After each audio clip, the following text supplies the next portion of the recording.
This is a video about the time I lived at the top of Norway for 3 months in the Arctic Circle. I worked as a housekeeper for a luxury lodge in the Lyngen Alps. This was 2019, I was 24 years old and I was paid like double, if not triple, than I would in the UK to be a housekeeper. This was my work view. I'd be up at 5 or 6 in the morning, I'd make the guests breakfast, I'd clean up after them, and then I would do the changeover, do their room, do their laundry, hoover the lodge, clean the lodge, and just dust things and pretend I was working. Because it was Norway, hours were always respected. It was a great job, I had great fun. The guests were really nice though, always had time to chat. This was the first time I learned that being Scottish was great, especially when you're travelling. People ask where you're from, and as soon as you say, oh, I'm from Scotland, they go, ah, Scottish!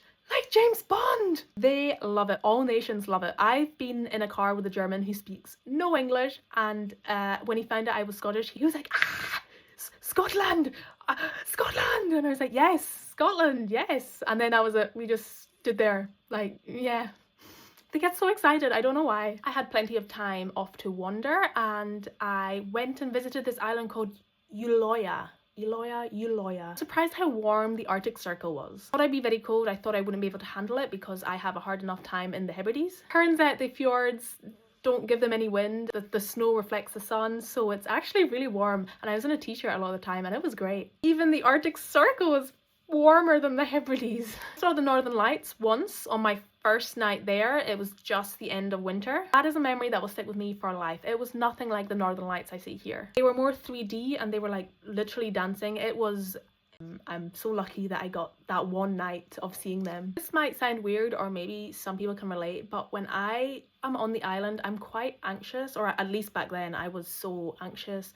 My world is very small. I worry about things. I need to plan everything. It's such a big deal to leave. Why am I leaving? Why shouldn't I not just stay here? It's clean. I should be grateful. As soon as I get into the big world, I'm still anxious, but more in a mental anxious. I can do anything. I can go anywhere. Especially when I was 24 and I hadn't traveled in half a decade and I was ready to go. You know when you're in quite a bad place and you don't realize how bad it is, and then you get taken out of it and you can see it from afar and you're just like, no, I'm not going back. As soon as I got off the island, I had this courage, I don't know where it came from, to finally leave my long-term relationship. There's something about going out of your comfort zone at that age and pushing you into the big world where I finally got some courage. I could make 1,000 businesses, but that was the hardest thing I've ever done to this day in my life. And while I sat there listening to him destroy the bathroom, ripping off the sink and toilet, causing thousands of damage worth to someone else's property. Honestly quite scared to hear a man do that. I sat there thinking, wow, I'm such a horrible person that I caused a man to do this. My mind was so warped, I don't know if it was just being young, that I somehow convinced myself that it was my fault. I was really embarrassed and I thought everybody would blame me for the bathroom being destroyed.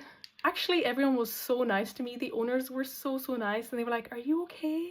Looking back as a 31-year adult, I can see why. That was not normal and quite serious, actually. It's always interesting for me to look back at my mindset as a 24-year-old to a 31-year-old. And this is why I really think it's great if you do have the opportunity to go to another country and do these jobs like housekeeping, bartending.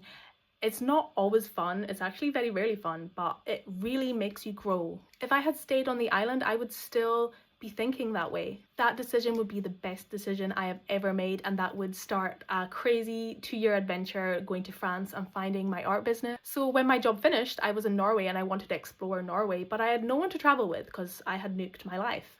So I went, I think on Craigslist, I put an advert out asking, does anyone want to travel with me? A French girl who was a graphic designer reached out. At that point, I was obsessed with France and I'm a graphic designer too, so I was like, oh my goodness, this is the universe. Yes, she could have been anyone. And I just trusted that she was who she said she was. She got a plane, I think from Bergen all the way to the top of Norway to Lyngen Alps. I could have been anyone, and she just booked a flight up to Tromso and then took a 3-hour bus to Lyngen Alps to meet me. And then we drove down to Lofoten. We hired this van on Airbnb back then when it was cheap. I'm 100% sure that was illegal because we had no insurance, but whatever. Morgan was great. She was completely normal and we had a great time. We did hikes, she wanted to swim in the Arctic.